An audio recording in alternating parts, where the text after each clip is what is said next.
আচ্ছা, আপনারা কি কল্পনা করতে পারেন বর্তমান এই সময়ে এমন কোনো জায়গা আছে যেখানে কোনো রাস্তা নেই? কি অবাক হচ্ছেন? রাস্তা দ্বারা আবার কোনো গ্রাম কিংবা জায়গা হয় কি করে? অবাক হওয়ার কিছুই নেই। আজ আপনাদের পরিচয় করে দেব নেদারল্যান্ডসের এমন একটি জায়গা যেখানে কোনো সড়ক পথ নেই, আছে শুধু জলপথ।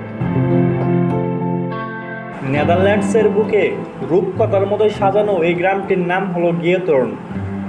এই গিয়েতর্ন গ্রামটি শিশু কিংবা প্রাপ্তবয়স্ক যে কারোর কাছেই কল্পনা রাজ্য বলে মনে হবে। ছবির মতো সাজানো গ্রামটিতে নেই কোনো রাস্তা, পুরোটাই যেন রূপকথার আলিঙ্গনে সাজানো একটি গ্রাম।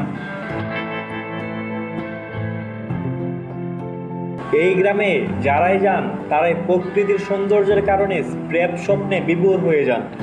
পর্যটকদের বাসায় এ যেন এক স্বর্গীয় অনুভূতি, যা বলে বোঝানো সম্ভব নয়। গ্রামের চারিদিকে জালের মতো বেষ্টিত রয়েছে ছোট ছোট নদীপথ। কোনো সড়ক পথ না থাকায় পর্যটকরা এই ছোট ছোট নদীপথ দিয়ে বোট অথবা নৌকার সাহায্যে পুরো গ্রামটি ঘুরে বেড়ান। এবং এই নদীপথগুলো দিয়ে ঘোরার কারণেই গ্রামের পুরোপুরি সৌন্দর্যটাকে অনুভব করা যায়। নদীগুলোর চারপাশে রয়েছে ফুলের বাগান ও আলপনার মতো সাজানো সুন্দর সুন্দর ঘরবাড়ি, যা এই গ্রামটির সৌন্দর্য আরও দ্বিগুণ করে তোলে। এটা গ্রাম হলেও শহরের জীবন বা প্রযুক্তির সব সুবিধাই রয়েছে এই গ্রামে। সারাদিন পাখির কালককেলে ও হাঁসের ডাক ছাড়া অতিরিক্ত কোনো শব্দ শোনা যায় না। মোট 2600 জন জনসংখ্যা বাস করে এই গ্রামটিতে। প্রতিদিনই হাজার হাজার পর্যটক আসে এই গ্রামটিতে শুধু প্রকৃতির সৌন্দর্যকে অনুভব করার জন্য। পর্যটকরা নদীপথ দিয়ে নৌকা ব্যবহার করে অনায়াসে গ্রামের এক প্রান্ত থেকে অন্য প্রান্তে যেতে পারে।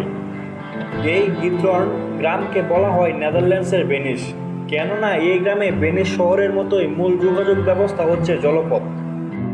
প্রকৃতির দেওয়া এমন নিরিবিলি গ্রাম, নেই কোনো যান্ত্রিক জীবনের শোরগোল, আছে শুধু চারিদিকে ফুল ও সবুজের চরাচরি।